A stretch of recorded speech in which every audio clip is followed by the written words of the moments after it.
కేసీఆర్ ఫ్యామిలీలో ఎమ్మెల్సీ కవిత ఒక్కరే కులగణనలో వివరాలు ఇచ్చారన్నారు మంత్రి పొన్నం ప్రభాకర్.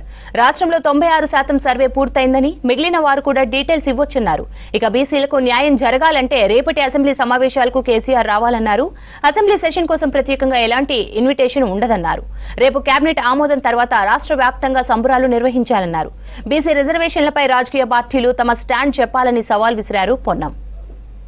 ఆ వర్గాలకు ఎవరెంతో వారికెంతో న్యాయం జరిగే విధంగా మీ రాజకీయ పార్టీ అభిప్రాయాన్ని చెప్పాలని కోరుతా ఉన్నాం.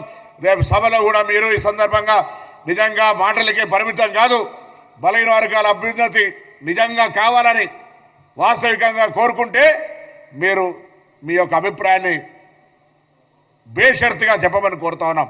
ఒక బలహీన వర్గాల నాయకుడిగా మాటలకే పరిమితమై ఎదుటి వారిని విమర్శించడానికి ఉపయోగించుకొని అధికారంలో ఉన్నప్పుడు న్యాయం చేయక, రాజకీయ పార్టీగా ఇప్పుడు కూడా మీ దాంట్లో ఉన్నటువంటి వాటికి న్యాయం చేయక మాట్లాడితే ఎవరు చూస్తూ ఊరుకోవడానికి లేరు. బీసీలకు ఇన్ని సంవత్సరాల తర్వాత ఒక మార్గదర్శకత్వం వస్తూ ఉంది. కాంగ్రెస్ పార్టీ నాయకత్వంలో న్యాయం జరగడానికి దాన్ని ఎవరు అడ్డుకున్నా ఎవరు ఊరుకోవద్దని మాట సందర్భంగా కోరుతూ ఉన్నా. ఆ రాజకీయ పార్టీ ఈ రాజకీయ పార్టీ అని కాదు, వాస్తవంగా చిత్తశుద్ధిగా కాంగ్రెస్ పార్టీ బలైన వర్గాలకు ఏ విధంగానైతే న్యాయం చేయాలనే సంకల్పంతో ఉందో ఆ సంకల్పం క్షేత్రస్థాయికి పోవడానికి ఎవరైనా అడ్డం పడే శక్తులుంటే వారిని ఎదుర్కొని వారికి ధీటుగా మీరంతా కూడా కార్యనిర్వాహక క్షేత్రంలో ఈ కార్యక్రమం క్షేత్రస్థాయి దాకా పోవడానికి సహకరించాలని కోరుతా ఉన్నాం.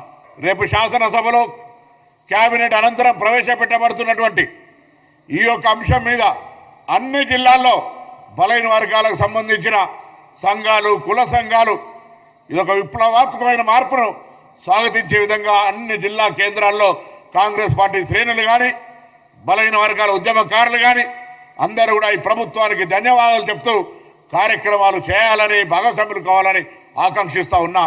ఆ కుటుంబంలో కవిత గారు ఒక్కరు సమాచార సేకరణ ఇచ్చినారు, మిగతా వాళ్ళు ఇవ్వలే. నేనంటా ఉన్నా ఇది సమాచార సేకరణకు సంబంధించి మీరు ఒక మాజీ ముఖ్యమంత్రి గారి కుమార్తె ఒక సంస్థ జనజాగృతి నడుపుతూ ఉన్నారు. అప్పుడప్పుడు వాస్తవ ప్రేమన రాజకీయాల్లో లబ్ధ అది నేను మాట్లాడదలుచుకోలే. మీరు కూడా బలహీన వర్గాల అంశాన్ని అప్పుడప్పుడు లేవనెత్తుతారు. నిజంగా మీకు ఒకవేళ ఈ అంశం మీద ఎక్కడైనా పొరపాటు జరిగింది అని అనిపిస్తే దయచేసి దృష్టికి తెండి. తప్పకుండా అటువంటిది ఏదైనా పొరపాటు ఉంటే సంబంధిత బాధ్యులను కఠినంగా శిక్షించడంతో పాటుగా ఇది చట్టపరంగా జరుగుతున్నటువంటి వ్యవహారం ఒక రాజకీయ పార్టీగా లేదా వ్యక్తిగతంగా జరుగుతున్న అంశం కాదు. అలాగే మీరు మిగతా సహకరించిన వాళ్ళను, ముఖ్యంగా మీకు దగ్గర ఉండబడినటువంటి పెద్దలు ఇటువంటి సర్వేలో భాగస్వాములు కాకపోతే వాళ్ళ ఉద్దేశం ఏందో కూడా అడిగితే బాగుంటుందని నాకు కోరుకుంటా ఉన్నాను. నిజంగా రావాలని కోరుకుంటా ఉన్నాం.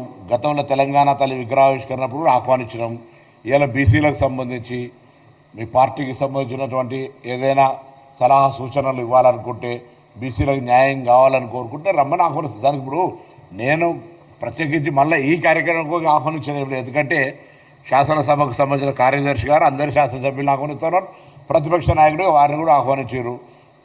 వస్తున్నారా రాడా, వచ్చేది పోయేది ప్రతిసారి ఇన్విటేషన్ ఎవ్రీ సెషన్కి ఇయ్యేది ఉండదు కదా. అవి వెల్కమ్, పెద్ద అయినగా గౌరవం రమ్మని కోరుతాం. అందరు ప్రతి ఒక్కరు రమ్మని కోరుతున్నారు. శాసనసభ్యులందరూ విధిగా శాసనసభకు రావాలి. ఇంత పెద్ద ఉత్సవాలు అందరూ పాల్గొనాలి.